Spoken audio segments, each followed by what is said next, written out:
Hi hello வணக்கம் and welcome to in and out cinema. இந்த வீடியோவில் தில் ராஜா அப்படிங்கிற படத்தோடைய ப்ரெஸ் மீட் சமீபத்தில் நடந்துச்சு. அந்த ப்ரெஸ் மீட்டில் இந்த படத்துடைய director, music director, hero, heroine இவங்கெல்லாம் என்ன பேசியிருக்காங்க அப்படிங்கிறத பார்க்கலாம். Namaskar, good evening everybody, and it's really exciting to be here. Thank you. Vanakkam. So, yeah, it's really nice and exciting to be here. I was actually sitting there and preparing, okay, if they'll call me, what will I say? Because I actually didn't understand one single word you all were speaking, and I was like, yeah, they all are praising also, and Sarto has spoken a lot. I was like, oh, what all has he mentioned? Okay, so we are here to give a major shout out to Dil Raja, Mr. Vijay Satya, Mr. E. Venkatesh, the entire team, and I can already see that the movie has great potential because the people in it are amazing, superbly talented. The songs we have seen are already trending. So let's give it a shout out, and this night is about this only. And yeah, all the best. Thank you so much for having me.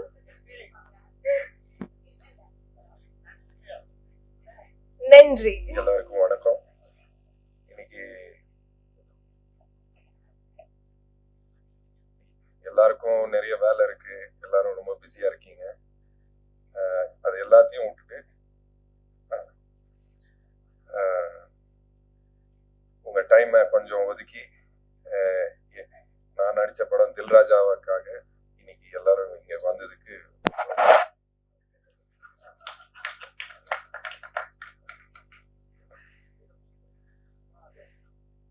கண்டிப்பா ஒரு ரொம்ப அருமையான படம், நல்ல படம். எல்லாரும் ரொம்ப ரசிச்சு வேலை செஞ்சு இந்த அளவுக்கு வந்திருக்கோம். ஸோ உங்ககிட்ட ரிக்வெஸ்ட் தான் பண்ண முடியும், இந்த படத்தை எந்த அளவுக்கு சப்போர்ட் பண்ணி எல்லா இடத்துலையும் கொண்டு போய் சேர்க்க முடியுமோ சேர்த்துக்கோங்க. என்னையும் கொஞ்சம் சப்போர்ட் பண்ணுங்க. நன்றி, வணக்கம். அவ்வளோதான். வந்திருக்கும் அனைத்து பத்திரிகை அன்பர்களுக்கும் மற்றும் ஊடக நண்பர்களுக்கும் என்னுடைய பணிவான மாலை வணக்கம். First of all I give thank to Kannika. ஏன்னா இந்த படத்துடைய எல்லாருமே சொல்லிட்டாங்க, ஹீரோயினை நடிச்சிட்டு இருக்க சரி, அப்புறம் சம்யுக்தா, அது ஒரு செகண்ட் ஹீரோயின் மாதிரி படத்தில் ஒரு முக்கியமான லீட் ரோல். அவங்க ரெண்டு பேரும் வரல. பல முறை ஃபோனில் சத்யா வந்து போராடினார், என்கிட்ட சொன்னார், நானும் பேசி பார்த்தேன். அங்கே படப்பிடிப்பு, இங்கே படப்பிடிப்புன்னாங்க. புரிஞ்சுக்குவோம், நம்மளாம் சினிமாவில் வந்து உங்கள் எல்லாத்துக்குமே தெரியும், ஒரு விஷயத்தை எப்படி அழகாக நாசுக்காக அவாய்ட் பண்ணுவாங்க, என்னென்ன ரீசன் சொல்லுவாங்கன்னு தெரியும். அது இந்த படத்துலையும் அஃப்கோர்ஸ் நடந்துச்சு. என்னை கூட சத்யாவும் வனிதாவும் சேர்ந்துட்டு இந்த மாதிரி நீங்கள் படம் பண்ண ஹீரோக்களை கூப்பிடுங்க, நீங்கள் படம் பண்ண ஹீரோக்களை கூப்பிடுங்கன்னாங்க. நான் சொன்னேன், இல்லை எனக்கு தெரியும் அவங்களாம் வரமாட்டாங்க, கூப்பிடுறது வேஸ்ட்டு அப்படின்னே நான் சொன்னேன். இல்லை கூப்பிடுங்க, நீங்கள் இவ்வளோ படங்கள் இவ்வளோ ஹீரோக்களை வச்சு பண்ணியிருக்கீங்க, பண்ணுங்க அப்படின்றப்போ எனக்கு மைண்டில் ஒன்று தோணுச்சு. நான் ஒரு ஹீரோவை இதே மாதிரி, இப்போ சத்யா எப்படி ஒரு அப்கமிங் ஹீரோவாக இருக்காரு, சொல்ல மாட்டேன். சத்யா வந்து இது ஃபர்ஸ்ட் படம் கிடையாது, அவர் இதுக்கு முன்னாடி ஒரு 4-5 படங்களை பண்ணியிருக்காரு. குறிப்பாக சொல்ல போனால் நெல், மகாராஜன், இப்போ வந்த மகாராஜா இல்லை, அப்போ வந்த மகாராஜன் போன்ற படங்கள்லாம் பண்ணியிருக்காரு. அப்படி அப்கமிங்ல இருக்கிற ஹீரோவா இருக்கிறாரு. நாம ஒரு இப்படிதானே ஒரு அப்கமிங் ஹீரோக்கு படங்கள் 2 படங்கள் பண்ணி அவர் வந்து சினிமாவில் அவருக்கு ஒரு ஒரு ஒரு கம்பேக் மாதிரி கொடுத்தோம் அப்படின்ற மாதிரி. சும்மாருங்க, அப்படின்லாம் நாங்கள் வந்து கூப்பிட்டோம், யாரும் வரலன்னு வச்சுக்கோங்க.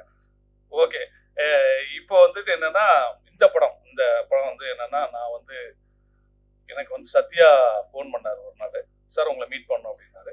நான் போன உடனே எனக்கு வந்து ஒரு கதையை சொன்னார். இந்த கதையை அப்படியே அவர் ஃபுல்லாக சொல்லி முடிச்சுட்டு, கதை எப்படி சார் இருக்குன்னு கேட்டார். நான் உண்மையிலேயே அவர் கதை சொல்லி ஒப்பீனியன் கேட்க கூப்பிட்றாருன்னு நினச்சேன். ஏன்னா நிறைய என்னுடைய சினிமா நண்பர்கள் வந்து கூப்பிட்டு கதை சொல்லி ஒப்பீனியன் கேட்பாங்க. எனக்கு என்ன கதையை பற்றி என்ன தோணுதோ அதை இமீடியட்டாக நான் வந்து ரிஃப்ளெக்ட் பண்ணிட்டு வந்துடுவேன். எனக்கு இந்த இடம் இப்படி தோணுது, நல்லா இருக்கு, நல்லா இல்லை சுமாராக இருக்கு, இது இப்படி பண்ணால் பெட்டராக இருக்கும், என்னுடைய சஜஷன்ஸ் கொடுத்து வந்துடுவேன். அப்படி தான் அவர் கூப்பிட்றாருன்னு நினச்சி நான் வந்து கதையை ஃபுல்லாக கேட்டு முடிச்சுட்டு, நல்லா இருக்குங்க, சூப்பராக இருக்குது, அங்கங்கே கொஞ்சம் கமர்ஷியல் இன்க்ரீடியன்ஸ் உள்ளே போட்டாச்சுன்னா கரெக்ட் பக்காவாக வரும் அப்படின்னு. சார் இந்த கதையை நீங்கள் தான் டைரக்ட் பண்ணோம் அப்படின்னாரு. எனக்கு ரொம்ப ஷாக்கிங்காக இருந்துச்சு. ஏன்னா நான் வந்து அந்த கதையை கேட்குறப்போ ஒரு ஆடியன்ஸாக தான் கேட்டிருக்கேன், அது நம்மளே டைரக்ட். எனக்கு இந்த இவங்க சொன்ன அந்த கதை வந்து எனக்கு ஒரு புது களம். எனக்கு கமர்ஷியல்லாம் அந்த கதையில இருந்தா கூட 2 கேரக்டர் தான் ஃபர்ஸ்ட் ஹாஃப்ல டிராவல் ஆகுது. வேற கேரக்டர்ஸ் ஃபர்ஸ்ட் ஹாஃப்ல கிடையாது. ஃபுல்லா ஒரு பரபரன்னு ஒரு ஆக்ஷன் 10 நிமிஷத்துல ஆரம்பிச்சு அப்புறம் இன்டர்வல் வரைக்கும் அந்த ஆக்ஷன் போகுது. இது டிஃப்ரெண்டா இருக்க அப்படின்ட்டு நான் அவர்கிட்ட உடனே கேட்டது, இந்த கதைக்கு என்ன எதுக்கு நீங்க டைரக்டரா செலக்ட் பண்ணீங்க அப்படின்னு. அவர் சொன்னார், இல்ல சார், இதை வந்து ஒரு பரபரன்னு ஒரு ப்ரெசன்டேஷன் வேணும், அதுக்காக தான் உங்களை கூப்பிடுறேன். ஓ, அப்பதான் நான் நினைச்சேன், ஓ நம்ம பரபரன்னு பண்றோம் போல இருக்கு அப்படின்ட்டு சரின்னு சொல்லி ஒத்துக்கிட்டு இந்த படத்தை பண்ண. உண்மையிலே இந்த படம் வந்து ரொம்ப ஒரு குறுகிய கால தயாரிப்புல முடிக்கப்பட்ட படம். கதையோட லைன் என்ன அப்படின்ற போது அந்த லாக் லைன் சொல்லுவாங்க. அது வந்து என்னன்னா, வாழ்க்கையில எவ்வளவு பெரிய பிரச்சனை வந்தாலும் நம்ம வந்து சோர்ந்து போறது வந்து எந்த விதத்துலயும் யூஸ் இல்லை. அதுல வந்து நம்ம ரொம்ப சாமர்த்தியத்தையும் சாணக்கியத்தனத்தையும் யூஸ் பண்ணி ஜெயிக்கணும். அதுதான் இந்த படத்துல இந்த ஹீரோ பண்ணுவார். அதற்கு அவர் வந்து ஒரு பெரிய ஹீரோவுடைய மேற்கோள், அதாவது அவர் படங்கள்ல சொன்ன கொட்டேஷன்லாம் யூஸ் பண்ணுவார். யூஸ் பண்ணி பண்ற மாதிரியான ஒரு வித்தியாசமான கதை இது. அவங்க பண்ணி வச்சிருந்தவன கேட்டவன ரொம்ப இம்ப்ரெஸ் ஆச்சு. இந்த கதையை பண்ணலாம் டிசைட் பண்ணி பண்ணும்போது அந்த லாக் லைன் வந்து இப்பதான் அந்த ஹோஸ்ட் சொன்ன மாதிரி அவங்க வந்து ரஜினி சார் இப்போ மேடையில பேசுறப்போ, அட நம்ம கதை லாக் லைன் இதானே அப்படின்ற மாதிரி நமக்கு சந்தோஷமா இருந்துச்சு. இந்த படத்துல வந்து ஷெரீன் வரல, ஆனா படத்துல அவங்களுக்கு ரொம்ப முக்கியமான ஒரு ரோலு. அப்புறம் யாராவது சம்யுக்தா வரல, அவங்களுக்கும் படத்துல ஒரு முக்கியமான, நீங்க பார்த்துருப்பீங்க ட்ரெய்லர்ல, ஒரு நல்ல ஒரு இம்பார்ட்டன்டான ரோடு. அப்கோர்ஸ் வனிதா சத்தம் போட்டாங்கல்ல, நான் கிளம்புறேன், ட்ரெய்லர்ல என் ஷாட் இல்லை என்ன அப்படி இப்படின்னு கேட்டாங்க இல்லையா. ஆக்சுவலா நான் பர்பஸா வனிதா ஷாட் போடல இந்த படத்துல. ஏன் இந்த ட்ரெய்லர்ல வேண்டான்னு வேற யாரும் இல்லை, நான் தான் காரணம். வனிதா மேடம், நான் எதுக்கு வேண்டான்னு சொன்னேன்னா, இந்த படத்துல அவங்க பண்ணிருக்க கேரக்டர் வந்து ரொம்ப ஒரு ஒரு இந்த கேரக்டர் என்ன பண்ண போகுது அப்படின்னு ஒரு கியூரியாசிட்டி கிளப்பிக்கிட்டே இருக்கும் படத்துல. முக்கியமான இடத்துல அது ஒரு முக்கியமான விஷயத்த கோட்டை விட்டுருவாங்க. அதுல இருந்து தான் படம் கிளைமாக்ஸ் டேக் அப் ஆகும்.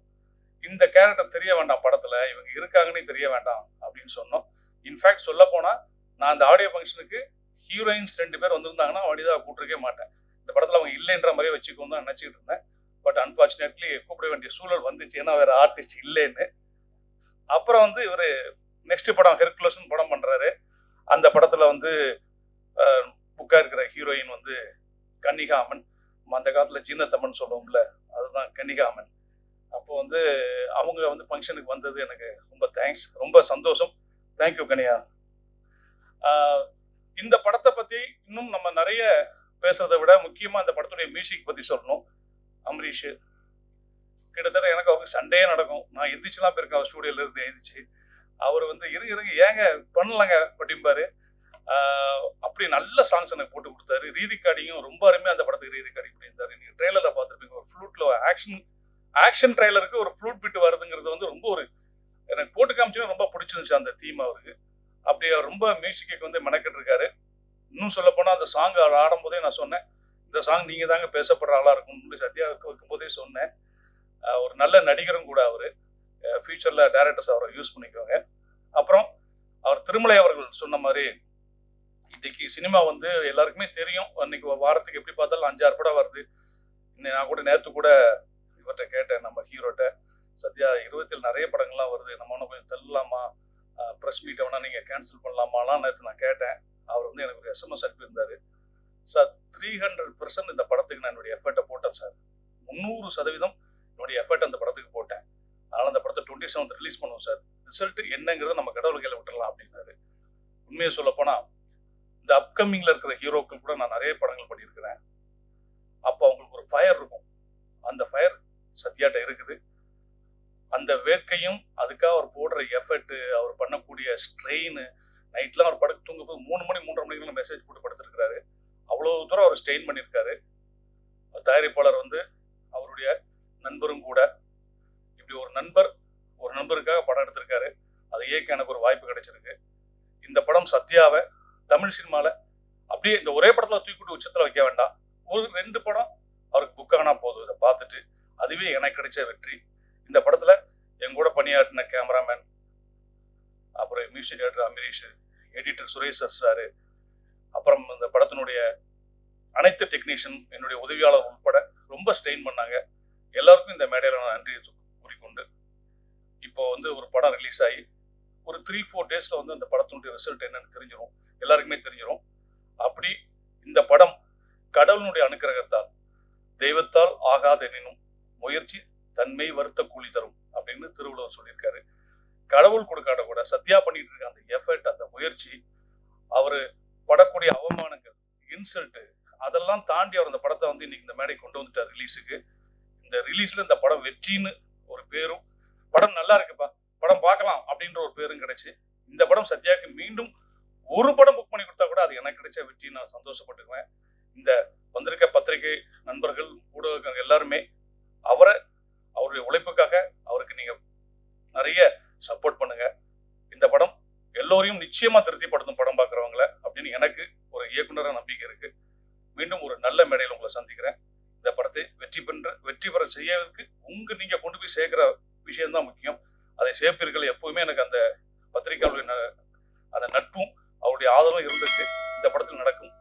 உங்கள் அனைவருக்கும் மீண்டும் நன்றி கூறி விடைபெறுகிறேன். நன்றி, வணக்கம்.